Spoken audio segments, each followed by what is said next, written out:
Selamat siang pemirsa Sumatera Utara, hari ini kembali hadir menjumpai Anda edisi Kamis 22 Juni 2023. Kali ini bersama saya Putri Rahmadanizin. Sejumlah informasi telah dirangkum tim redaksi kami untuk Anda dan inilah Sumatera Utara hari ini selengkapnya.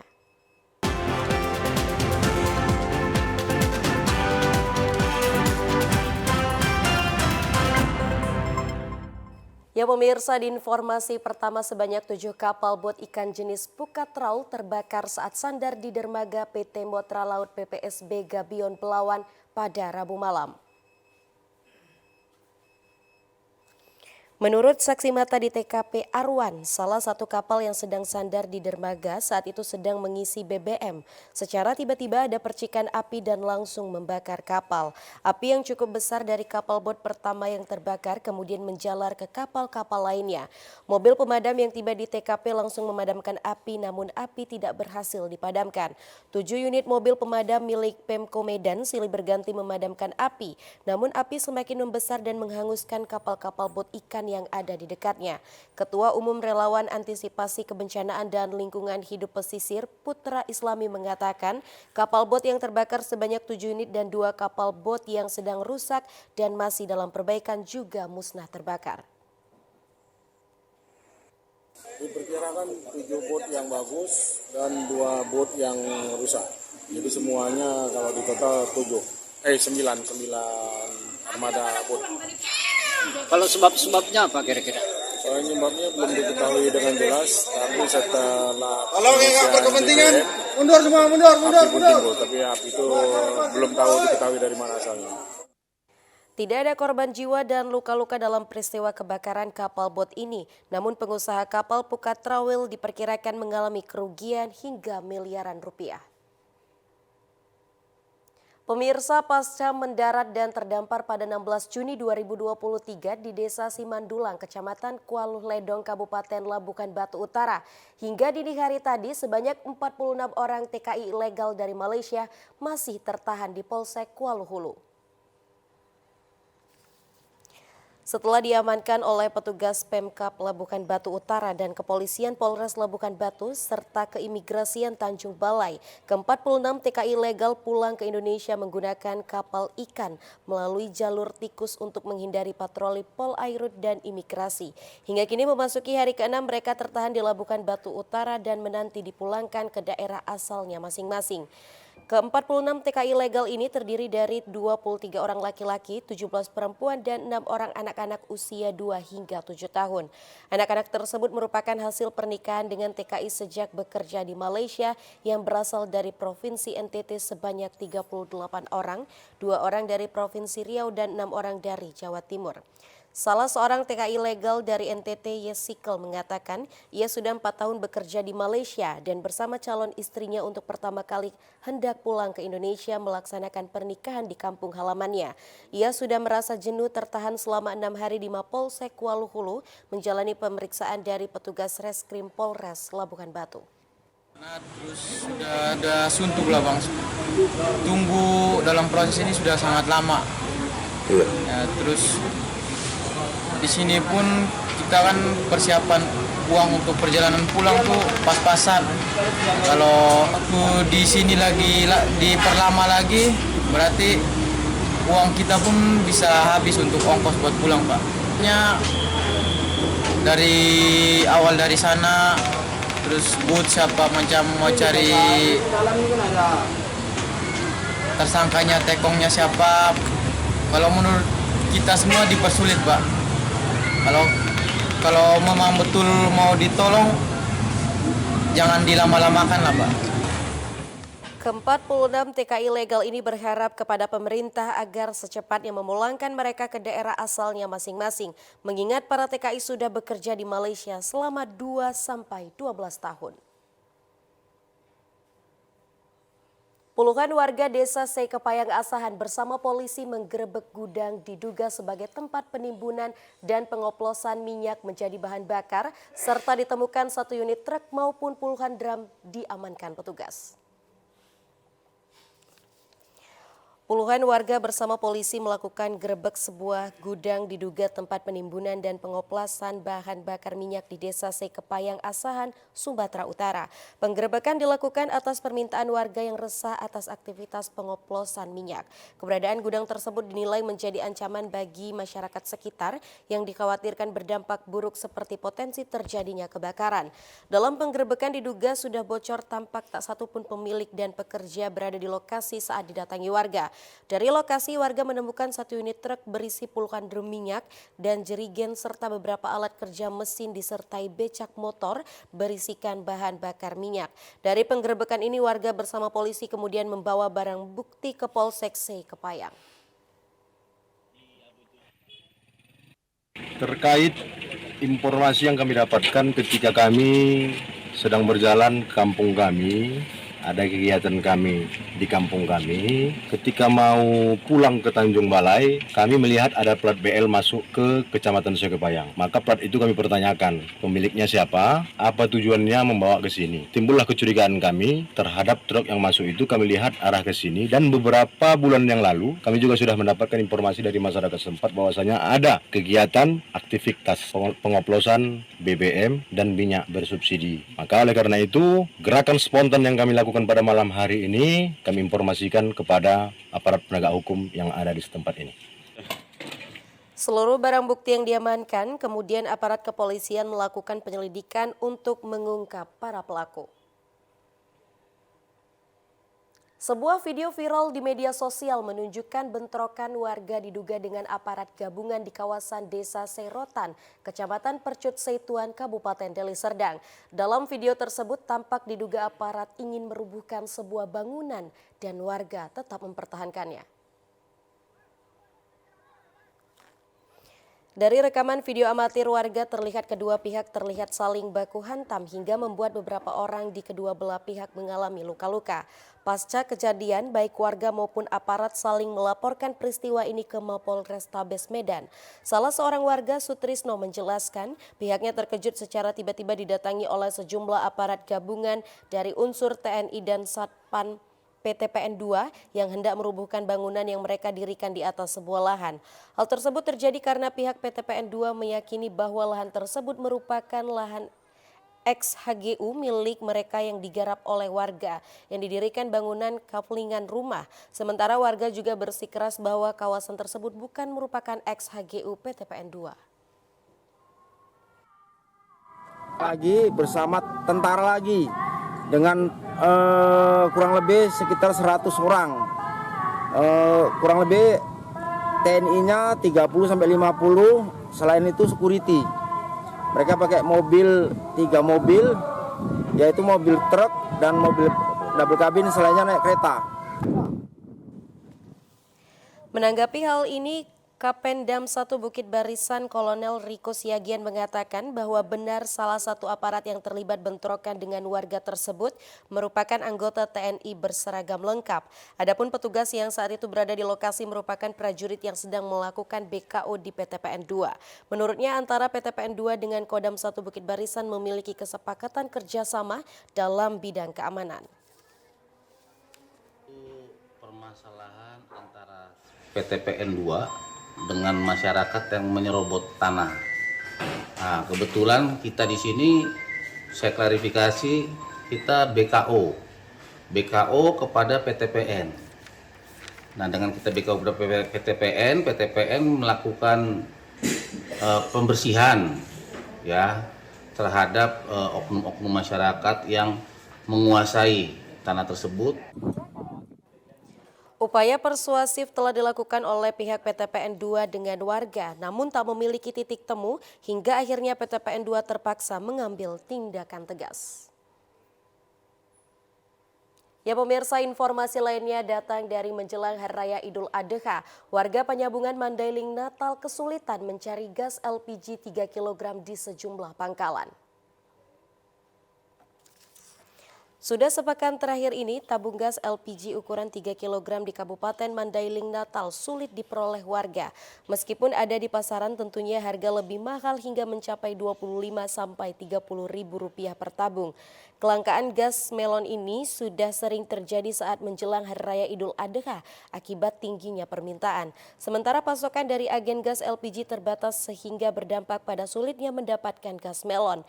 Dengan kejadian ini, warga di Panyabungan kesulitan mencari gas melon, bahkan harus mengeluarkan mobil lebih mahal. Berdasarkan informasi warga, kelangkaan gas melon ini juga dipicu akibat adanya keterlambatan pendistribusian Pertamina ke agen LPG di Mandailing Natal pada libur panjang kemarin sehingga membuat pasokan warga di Mandailing Natal habis. Sekitar 6-8 seminggu. Untuk usaha apa, Bang? Makan, Bang. Mau makan ya. Dengan kenaikan ini, Bang, mengganggu kita nggak, Bang? Sangat mengganggu, Bang. Merugikan ini, Bang. Merugikan ya. Harapan kita apa nih, Bang? Mudah-mudahan seterusnya bisa turun lagi lah harganya kan. Soalnya ini zaman yang sulit juga ya, Bang ya. Iyalah. Apalagi penjualan rumah makan pun gimana ya? Penjualan menurun. Keterbatasan pasokan ini juga dikeluhkan para pengelola pangkalan akibat tak ada penambahan dari agen gas LPG padahal permintaan setiap waktu terus meningkat. Memang kita nggak tahu penyebab pastinya, tapi permintaannya memang tinggi. Kebetulan memang di akhir Lebaran itu udah 2 kali tanggal merah itu memang stop, nggak masuk total. Oh, itu pengaruhnya ada juga ya, Bang ya? Makanya sering kosong-kosong gini ya? Ya mungkin itu masuk 100. Langsung habis? Satu hari itu, besoknya pun masih tersisa benar. Ya kalau harapan kita ya penambahan jatahnya lah. Petugas gabungan Satpol PP dan TNI melakukan razia penginapan serta kos-kosan di seputaran kota Tanjung Balai. Sebanyak 27 orang dijaring petugas, 12 diantaranya pasangan bukan suami istri. Petugas gabungan mendapati seorang wanita dan seorang tengah berada di salah satu penginapan di kota Tanjung Balai. Ketika diperiksa, kedua tidak memiliki kartu identitas yang membuktikan keduanya pasangan suami istri. Kemudian sepasang muda-mudi juga didapati petugas dari sebuah kos-kosan tengah berduaan di dalam kamar. Saat diperiksa, keduanya tak memiliki kartu identitas. Kasat Pol PP Tanjung Balai Pahala mengatakan, hasil dari razia yang digelar, petugas mengamankan sebanyak 27 orang, diantaranya 12 pasangan bukan suami istri. Razia dilakukan guna menekan angka kemaksiatan yang dilakukan di kamar hotel, penginapan, dan juga kos-kosan. Pada malam hari ini kami melaksanakan razia pekat yang merupakan kegiatan yang terjadwal dari Satuan Polisi Pamuk Praja dan Pemadam Kebakaran Kota Tanjung Balai.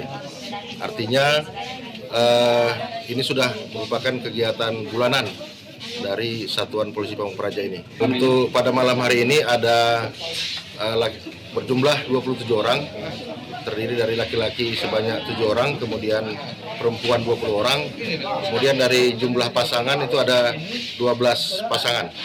Tindakan yang kita lakukan adalah yang pertama, kemudian setelah kita jaring, kita bawa ke Markas Komando Satuan Polisi Pamuk Praja untuk kita data, kita buat pernyataan dari masyarakat yang terjaring ini, kemudian kita berikan arahan, kemudian kita kembalikan kepada pihak keluarga yang sudah menjemput. Selanjutnya, pasangan yang terjaring dibawa ke kantor Satpol PP untuk dilakukan pendataan sebelum dikembalikan ke keluarga sebagai efek jera.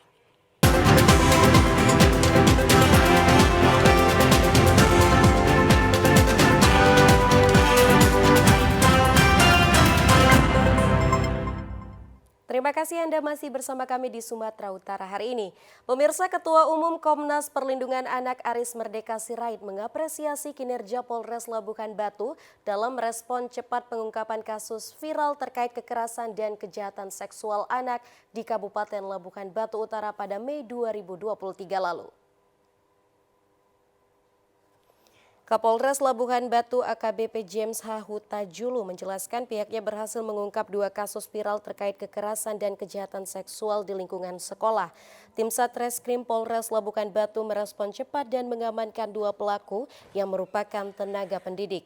Respon cepat yang dilakukan Polres Labuhan Batu dibantu 10 unit Satreskrim dan UPA diapresiasi Ketua Umum KPA Aris Merdeka Sirait, dan ia juga mengharapkan kasus seperti ini bisa diungkap penyidik di daerah yang lain.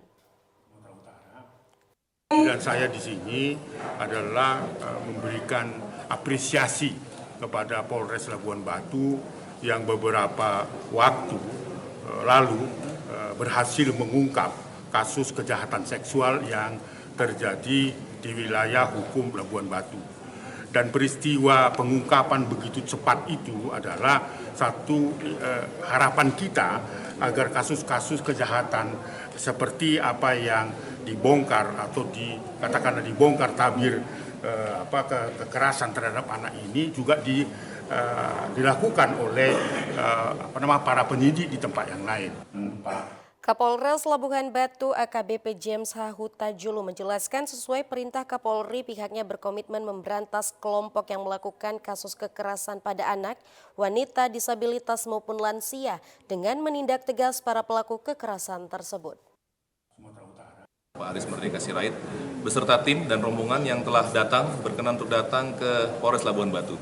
Perlu kami sampaikan di sini bahwa kedatangan ini ada berkaitan dengan penegakan hukum yang telah dilakukan oleh Polres Labuhan Batu terhadap pelaku-pelaku kekerasan seksual maupun kekerasan fisik terhadap anak. Kita dari Polres Labuhan Batu sesuai dengan instruksi dari Bapak Kapolri, juga instruksi dari Bapak Kapolda Sumatera Utara, kami berkomitmen untuk tetap terus menindaklanjuti kasus-kasus atau kejadian-kejadian yang berkaitan dengan kelompok rentan, baik itu menjadi korban anak, wanita, disabilitas maupun lansia. Polres Labuhan Batu bersama Pemkab Labuhan Batu Utara dan psikolog telah melakukan program trauma healing guna mengembalikan psikis para korban agar menjadi normal kembali.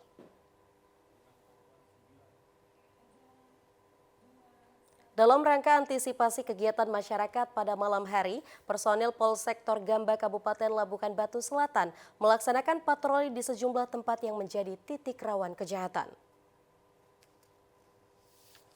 Tim dari personil Polsektor Gamba Kabupaten Labuhan Batu melakukan penyisiran di sejumlah titik rawan kejahatan dengan sasaran premanisme, geng motor dan begal, serta kejahatan jalanan lainnya di wilayah hukumnya Polsektor Gamba. Selain melakukan patroli di sejumlah titik yang dianggap rawan terjadinya tindak kejahatan, patroli ini juga mendatangi sejumlah objek vital seperti bank, swalayan, dan SPBU, sembari memberikan himbauan Kamtibmas bagi masyarakat di sepanjang Jalinsum dari Cikampak Pekan sampai SPBU Asam Jawa Kecamatan Torgamba, Kabupaten Labuhan Batu Selatan.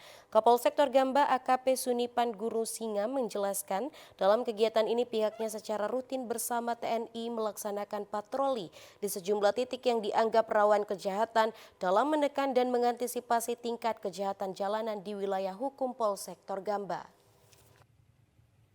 Jadi ini kegiatan yang memang sebelumnya udah rutin kami laksanakan, patroli gabungan bersinergi dengan rekan kami TNI dengan Polsektor Gamba dalam kaitannya bagaimana penekanan pimpinan mengenai situasi Kamtibmas yang berkembang saat ini, banyaknya begal, curas yang terjadi dengan warga kita. Jadi untuk itu berdasarkan perintah pimpinan dari Bapak Kapolda meneruskan Bapak Kapolres juga ke Kapolsek, kami menjalankan perintah ini untuk melaksanakan patroli skala besar di seputaran wilayah hukum Polsektor Gamba ini untuk antisipasi terjadinya hal-hal yang mengganggu Kamtibmas.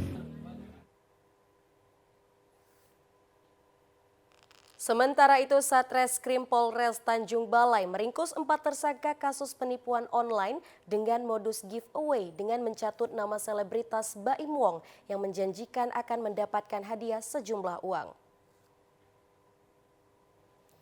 Empat tersangka yakni IP 21 tahun, BCP 18 tahun, dan BA 19 tahun, serta AS 19 tahun, warga kota Tanjung Balai diringkus Satreskrim Polres Tanjung Balai atas kasus penipuan online menggunakan media sosial.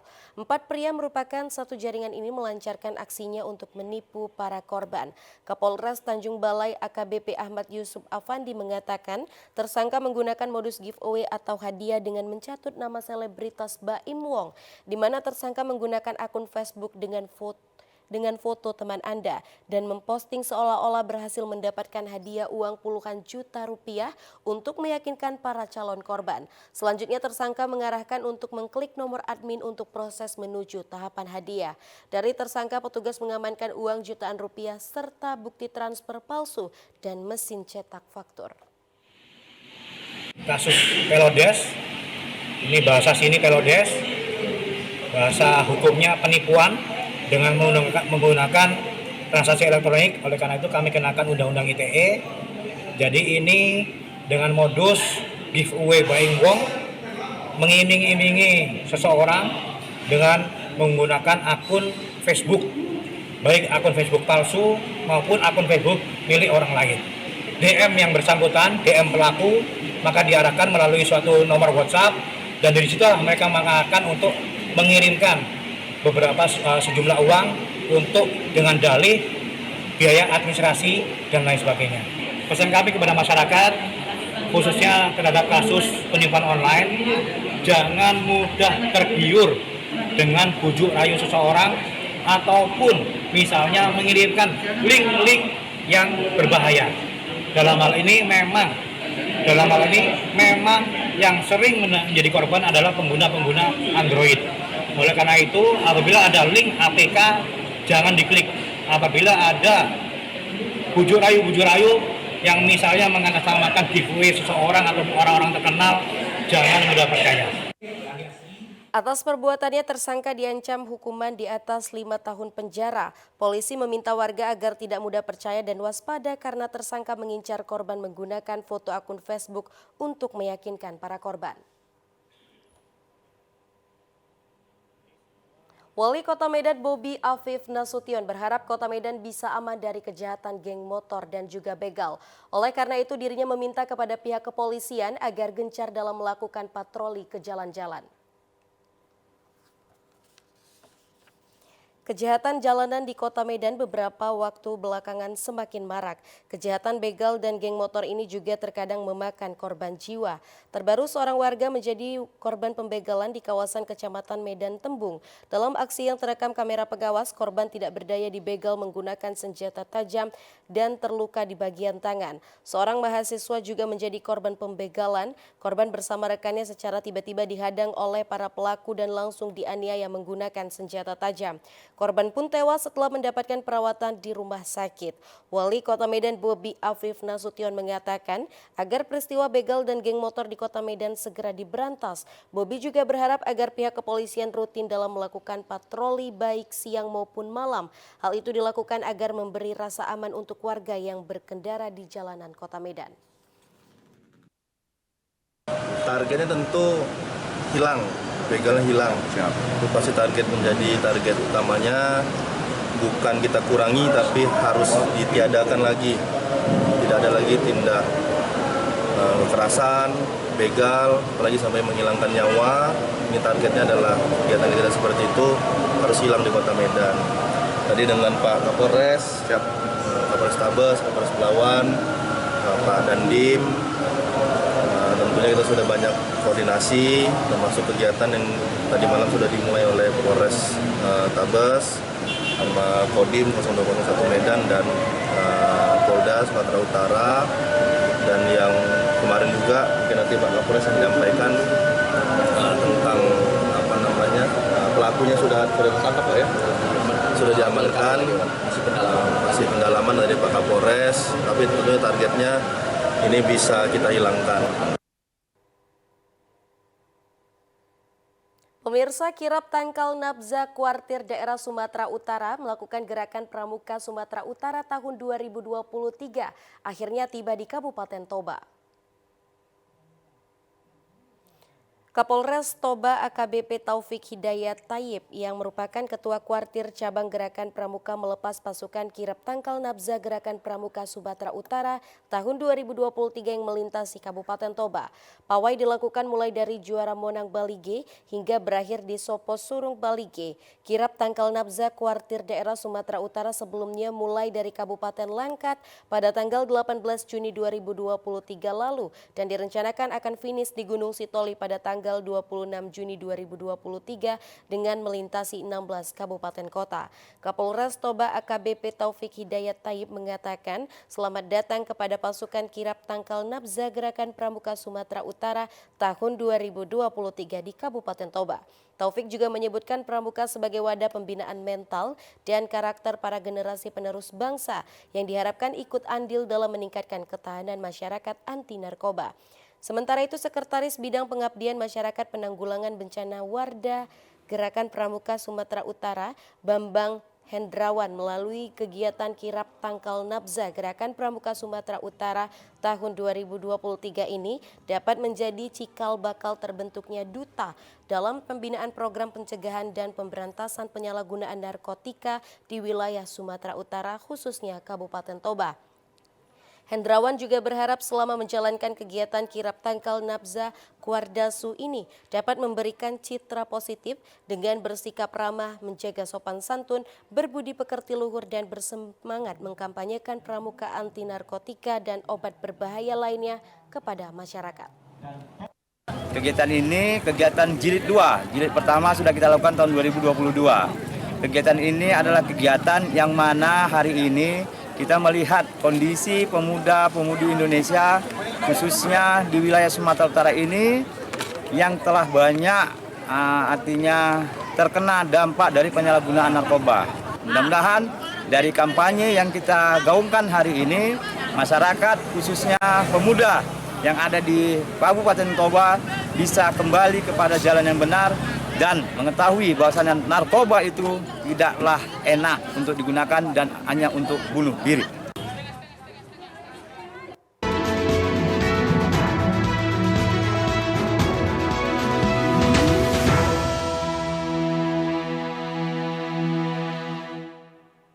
Pemirsa, KPU Kota Medan menemukan 25 daftar pemilih tetap ganda luar negeri, rekapitulasi dan penetapan data pemilih tetap telah final.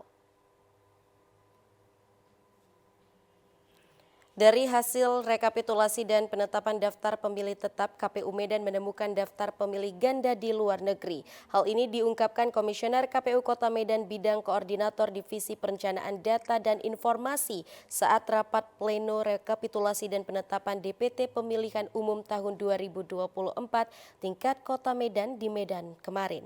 Sebelum dilakukan penetapan DPT, KPU Kota Medan menemukan sebanyak 25 daftar pemilih ganda di luar negeri pasca penetapan daftar pemilih sementara hasil perbaikan akhir yang dilakukan di tingkat kecamatan pada 5 Juni 2023. Selain itu, KPU Kota Medan juga menemukan DPT ganda antar kabupaten kota di Sumatera Utara dan antar kabupaten kota di luar provinsi. DPT ganda tersebut dapat disebabkan oleh beberapa hal, diantaranya penyusunan daftar pemilih berbarengan dengan pengajuan tempat pemungutan suara tempat khusus seperti lembaga pemasyarakatan dan rumah tahanan. Sedangkan untuk DPT ganda luar negeri biasanya disebabkan aktivitas kerja atau perkuliahan. Perubahan data rekapitulasi dapat disebabkan oleh beberapa faktor, diantaranya potensi dari pemilih yang meninggal dunia dan potensi data ganda. Komisioner KPU Kota Medan Nana Miranti mengatakan temuan daftar pemilih tetap ganda luar negeri telah diverifikasi. Atau untuk ganda luar negeri misalnya ternyata ada beberapa warga Kota Medan yang sedang berkuliah atau bekerja di luar negeri yang juga tercatat di luar negeri. Berdasarkan data tersebut kita sudah melakukan verifikasi faktual dibantu oleh teman-teman PPS dan PPK. Itu ada yang harus kita coret dari daftar pemilih di Kota Medan karena faktualnya itu tidak lagi di Kota Medan karena berada di tempat dia berada sekarang, baik itu di luar negeri maupun kabupaten kota lainnya. Jadi ada juga yang kita pertahankan ternyata sudah berada di Kota Medan seperti itu. Rapat pleno rekapitulasi dan penetapan DPT Pemilihan Umum tahun 2024 tingkat Kota Medan menetapkan DPT aktif berjumlah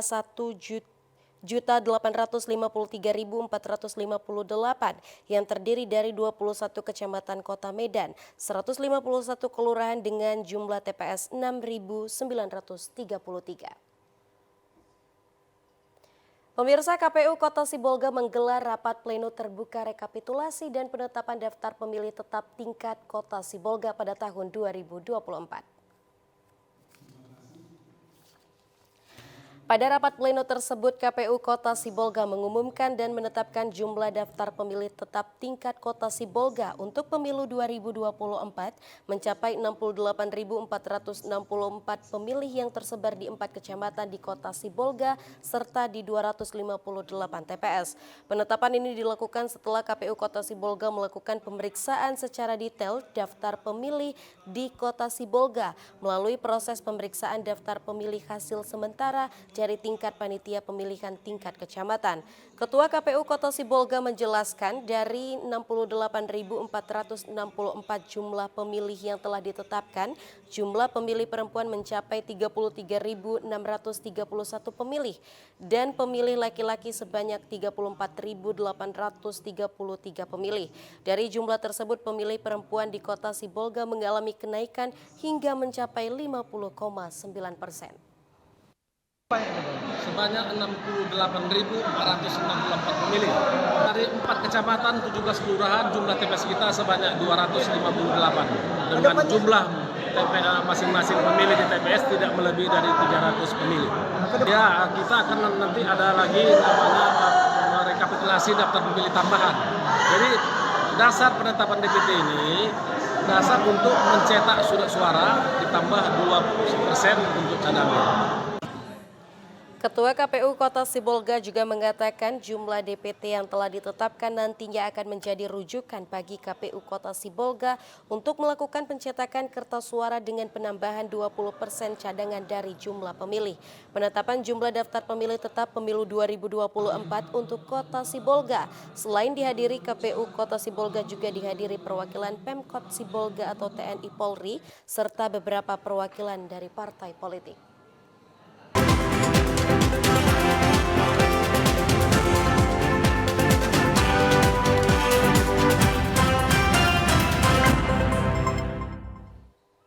Ya pemirsa, klub berjuluk Ayam Kinantan PSMS Medan menggelar seleksi pemain guna persiapan memasuki kompetisi Liga 2 tahun 2023-2024. Sejumlah nama yang tak asing lagi memperkuat PSMS Medan musim lalu tampak terlihat menjalani seleksi. Namun sejumlah wajah baru juga terlihat menjalani trial kali ini. Seleksi yang dilakukan di Stadion TD Pardede dan dipimpin langsung oleh pelatih kepala Ridwan Saragi ini dilakukan guna terciptanya suasana yang fair dalam penjaringan pemain yang akan masuk ke dalam skuad PSMS Medan musim ini. Selain itu, seleksi juga dilakukan guna memudahkan pelatih agar mempersiapkan tim asuhnya untuk nantinya menyusun kerangka tim menjelang waktu kompetisi dimulai sekitar bulan September mendatang. Direktur PSMS Medan Arifuddin Maulana Basri menyebut di musim ini PSMS Medan akan lebih banyak menggunakan jasa pemain lokal agar karakteristik rap-rap yang dikenal sebagai gaya bermain PSMS Medan dapat lebih kental. Hal ini juga yang disebutkan menjadi alasan memilih pelatih lokal asal Sumut untuk menahkodai tim PSMS Medan musim ini. Ya, terlepas ada yang musim lalu, ada yang musim lalu nggak ada, musim-musim sebelumnya ada, ya terlepas lah. Tapi semuanya dalam dasar background kebutuhan tim, bukan antara like and dislike. Tapi hari ini kita berbicara tentang PSMS Medan. Apapun yang terjadi hari ini, ya kami akan lakukan yang terbaik untuk PSMS. Nggak usah lah kita pakai pemain asing. Dalam artian apa? Kalau kita pakai pemain asing itu mulai ada ketimpangan bang antara pemain lokal dan pemain asing. Pemain asing minta tinggal di apartemen, pemain lokal tinggalnya di mes. Yaitu kesenjangan. Jadi hari ini saya tetap memakai filosofi seperti musim lalu, bangun tim dalam landasan kekeluargaan. Hari ini apa yang kita rasakan di dalam PSMS jauh lebih besar, kekompakan itu yang kita bangun. Rasa memiliki bermain bola dari hati itu yang lebih penting. Hingga kini sejumlah nama beken yang menjadi langganan punggawa Ayam Kinantan seperti kiper Abdul Rohim dan penyerang Niko Malau telah resmi menandatangani kontrak dengan manajemen PSMS Medan. Seleksi akan terus berlangsung hingga beberapa hari ke depan. Memiliki jantung sehat dan kuat merupakan idaman banyak orang. Salah satu cara terbaik untuk membuat jantung bekerja dengan melakukan senam jantung sehat atau kardio. Kunjungan Dharma Wanita TVRI Sumut ke Transmisi Bandar Baru selain bersilaturahmi dengan para anggota lainnya, juga melakukan senam jantung sehat yang dipandu instruktur senam Nur Hasanah. Gerakan senam jantung sehat mudah dilakukan dan tubuh menjadi segar dan juga bugar. Memiliki jantung sehat dan kuat hal yang diidam-idamkan banyak orang. Jika jantung sehat maka tubuh akan tetap bugar, stamina terjaga dan dapat melakukan semua aktivitas tanpa merasa kesakitan. Meskipun banyak faktor yang menyebabkan seseorang terkena penyakit jantung seperti genetik, riwayat keluarga dan faktor usia, namun masih bisa merubah gaya hidup yang lebih sehat agar jantung tetap sehat dan kuat. Selain senam jantung sehat, anggota Dharma Wanita TVRI Sumut juga menyempatkan ke Gundaling Farm Beras Tagi untuk menikmati susu sapi langsung dari pemerahnya. Gundaling Farm Beras Tagi merupakan tempat peternakan sapi perah yang dikelola secara modern dan memasarkan produknya sendiri. Peternakan sapi ini dikelola secara modern dan memasarkan produknya sendiri. Mencapai ke lokasi tersebut juga tidak sulit. Pemandangan Gunung Sinabung dapat dinikmati sepanjang perjalanan saat memasuki daerah Beras Tagi. Selain itu, sepanjang jalan juga dipenuhi sawah dan tanaman stroberi yang bisa dipetik sendiri. Ditambah lagi dengan tanaman yang menyejukkan yang dapat menjadi tempat bersuah foto dengan latar belakang kandang sapi, serta dapat membeli susu sapi asli saat di lokasi.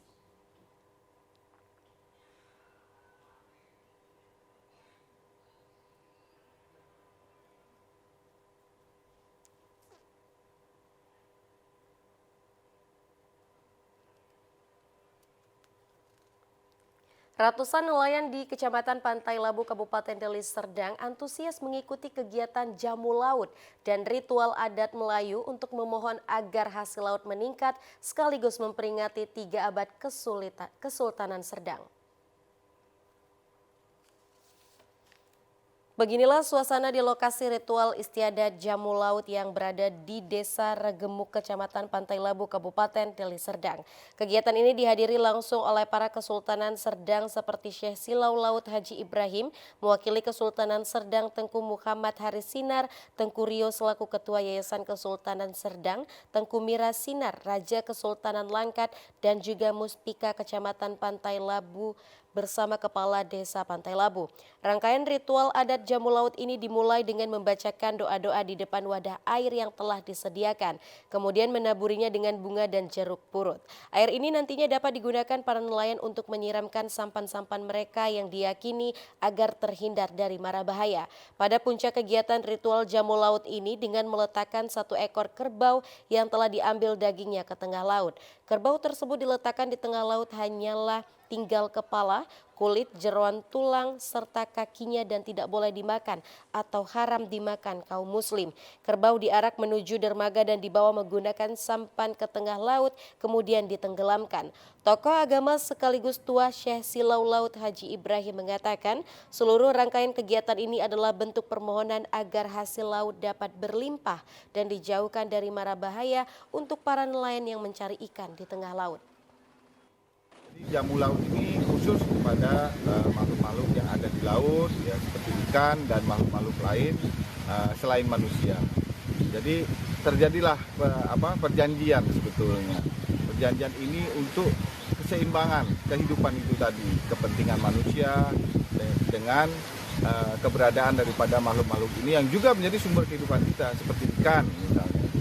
Ikan sumber kehidupan kita. Nah, ikan di laut ini juga mesti kita hargai, dan kemudian juga yang tinggal di laut itu bukan hanya ikan ya. Nah, mereka juga memiliki kehidupan yang tertentu di laut itu, makhluk-makhluk selain manusia. Nah, ini dibuat sebagai sebuah komunikasi, sebuah kesepakatan untuk membuat alam ini, kehidupan ini bisa lebih seimbang. Diharapkan kepada masyarakat pesisir senantiasa bersama-sama menjaga kelestarian alam baik di darat maupun di laut, serta menaati norma-norma adat istiadat suku Melayu saat mencari ikan agar terhindar dari mara bahaya dan hasil tangkapan dapat berlimpah.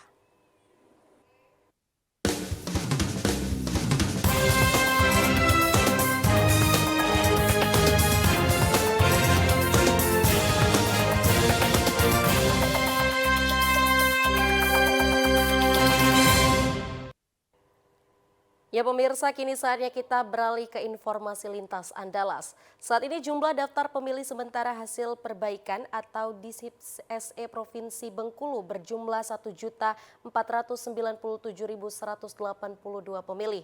KPU menyebutkan angka ini masih berpotensi berubah hingga proses rekapitulasi selesai pada 21 Juni 2023. Ketua Komisi Pemilihan Umum Provinsi Bengkulu, Rusman Sudarsono mengungkapkan, saat ini jumlah daftar pemilih sementara hasil perbaikan atau DPSHP se-Provinsi Bengkulu berjumlah 1.497.182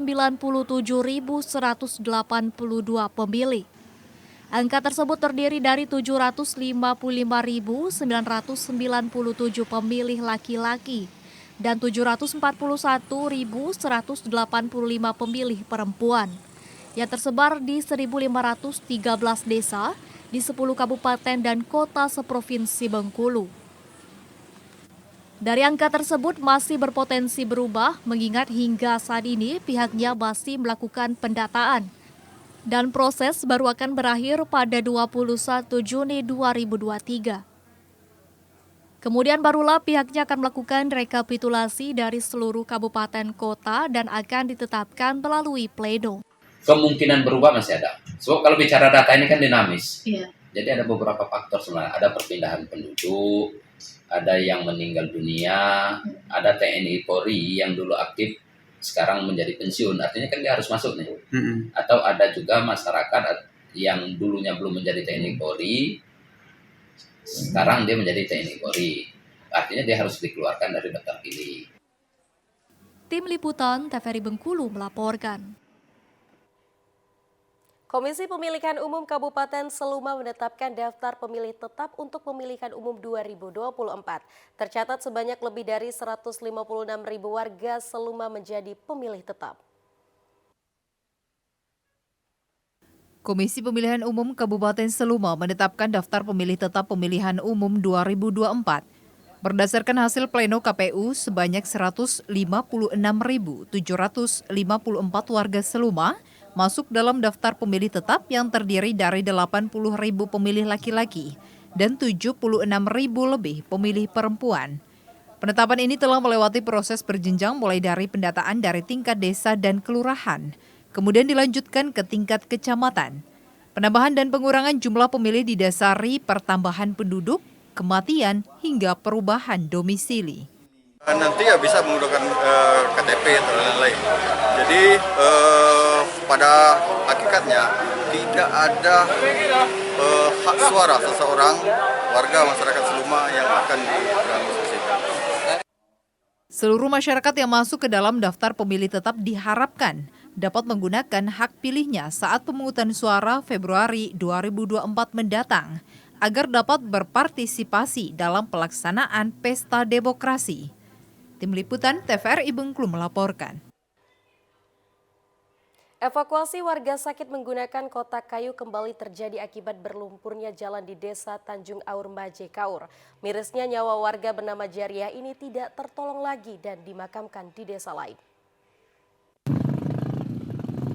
Kejadian evakuasi warga sakit menggunakan kotak kayu kembali terjadi di Kabupaten Kaur. Evakuasi warga bernama Nenek Jariah, 70 tahun ini berlangsung dramatis. Pasalnya jalan yang dilalui untuk membawa nenek tersebut berlumpur dan sulit dilalui menggunakan kendaraan. Akibat dari buruknya jalan Desa Tanjung Aur, Kecamatan Maje, Kabupaten Kaur ini, Nenek Jariah harus menghembuskan nafas terakhirnya setelah sempat dilakukan pertolongan di RSUD Kaur. Hal ini dibenarkan Supriyadi, Kades Tanjung Aur Maje. Menurutnya warga yang bernama Jariah ini sempat dievakuasi menggunakan motor ojek kayu dan diangkut menggunakan kotak yang terbuat dari kayu yang harus menaklukkan jalan berlumpur sepanjang 15 km. Selanjutnya dibawa menggunakan ambulan Puskesmas Maje. Mirisnya Nenek Jariah ini meninggal dunia setelah sempat dirawat beberapa jam di ruang ICU RSUD Kaur. Kemudian keesokan harinya Nenek Jariah ini langsung dimakamkan warganya di desa tetangga yaitu Desa Linau Maje, dikarenakan masih sulit akses jalan menuju kediaman rumah duka. Biasanya kami baru saja mengubur atau memakamkan Ibu Jariah yang kemarin sakit. Kita dilaksanakan menggunakan motor brandong yang kita buat kotak dari kayu dengan jarak 15 km. Tadi malam beliau menghembuskan napas terakhir, tidak tertolong lagi.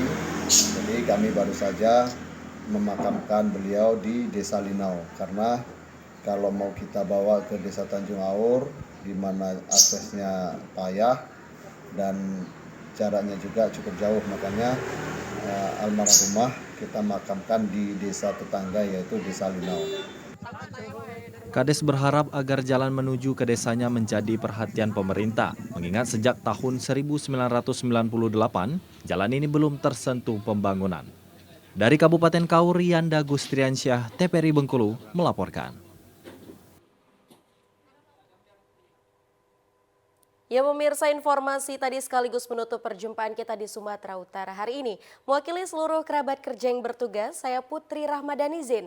Terima kasih atas perhatian Anda, selamat siang dan sampai jumpa.